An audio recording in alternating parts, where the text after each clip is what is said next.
So today I'll be reviewing the 1999 Naboo Starfighter. Let's get into it. In here we have the set and minifigures. We'll first start off with the two plain basic battle droids with the megaphone and cones at the end. That's your simple basic battle droid design. We'll move on to young Anakin with the brown aviator helmet and the black goggles. Pretty good looking figure. At the time they didn't have short legs, but I'm sure if they did they would have included it with him. And then we have our basic little original R2-D2. Great figure. He's in a bunch of sets, so he's a pretty cheap figure on the aftermarket, but he's a great figure because it looks like R2-D2, and I think they did a great job. Now, before we talk about the main build, we do have to talk about this little side cart. I'm not exactly sure what the purpose of this cart is. I'm not sure if it's some sort of maintenance droid or just a maintenance cart, because if you open it up, there's some wiring. I don't know what this is. If you know, please leave your comments in the comments below of what this is. I don't know. Now let's talk about the Naboo and Starfighter.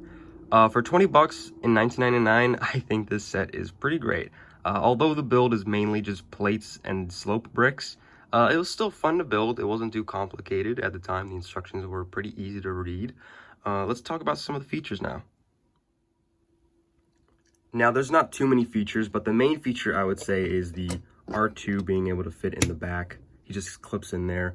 The windscreen does come off, of course. It's a Lego set. And there is a little seat for Anakin and a windscreen, not a windscreen, control panel that he can look at and look at the gauges to see if it's pod racing or not. There are some green cones to symbol the blasters on the ship. If we turn it around, we will see a blue missile. That's just held on by a stud. It doesn't fire anything. I guess you can just, pluck it off and throw it at a vulture droid. But that's it for basically the features. It is swooshable.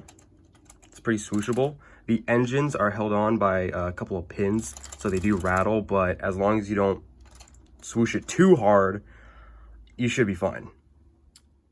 Now, this set came out at a time period where Lego stickers weren't really a thing, so let's take a look at some of the printed pieces on this set.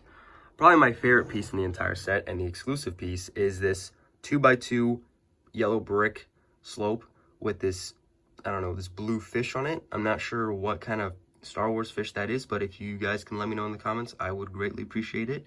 I'd love to know.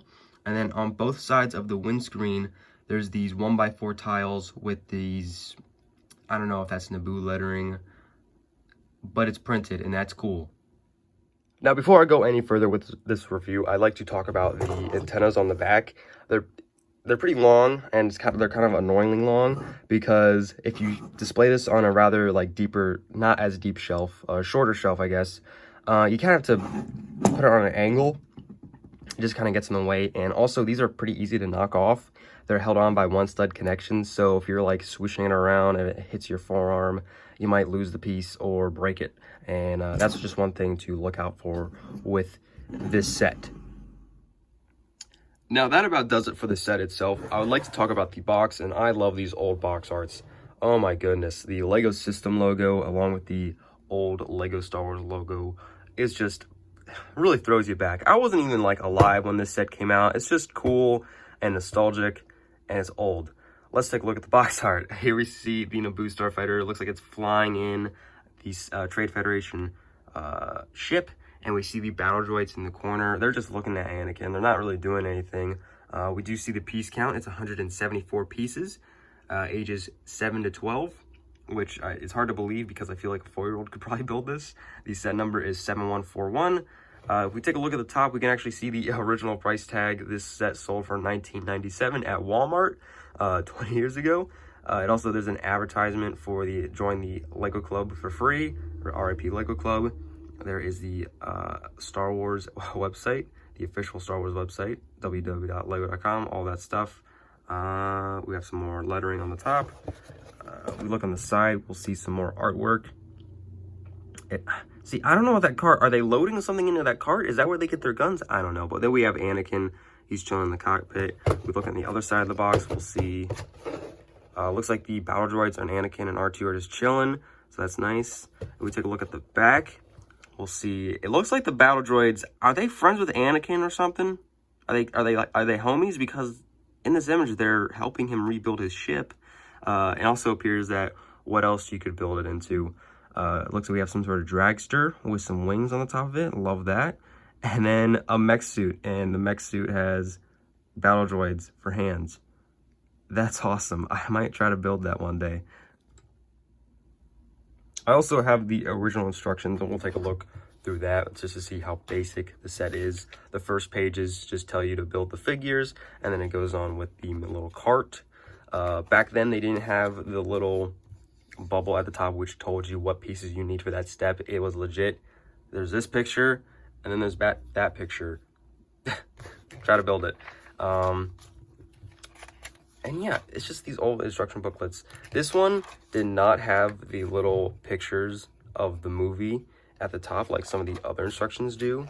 I think they started doing that in 2000. I don't think they did that with the original release of the set, but as we're just going through it, you'll see that it just slowly becomes, or I think rather quickly, it turns into Naboo Starfighter. Here I have the engines. It shows Anakin. They actually put him in the set before the set's actually done. And then you can see the windscreen pieces put up front rather than closing it all the way. Then we flip the page. It shows you to put R2, and then it closes the windscreen. There's the missile, and then that's it. You're done. There's no advertising on the back. It's just, this is just an instruction booklet. There was no, here's the other sets. Back then, this is just a box. Damn. I think this set's pretty okay. It retailed for 20 bucks, which I think is a really good price for what you're getting 20 years ago.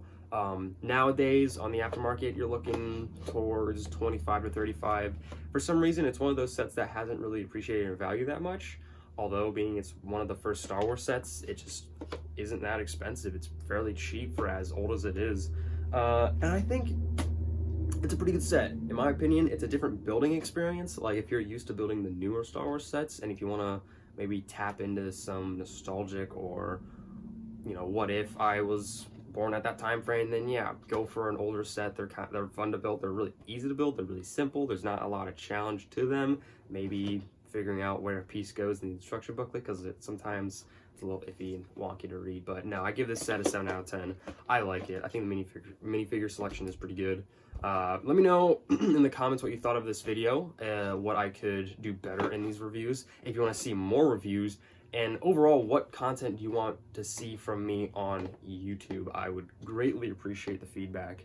And while you're in that comment section, I would really appreciate it if you liked, share, and subscribed to my channel. If you're not subscribed already, please subscribe.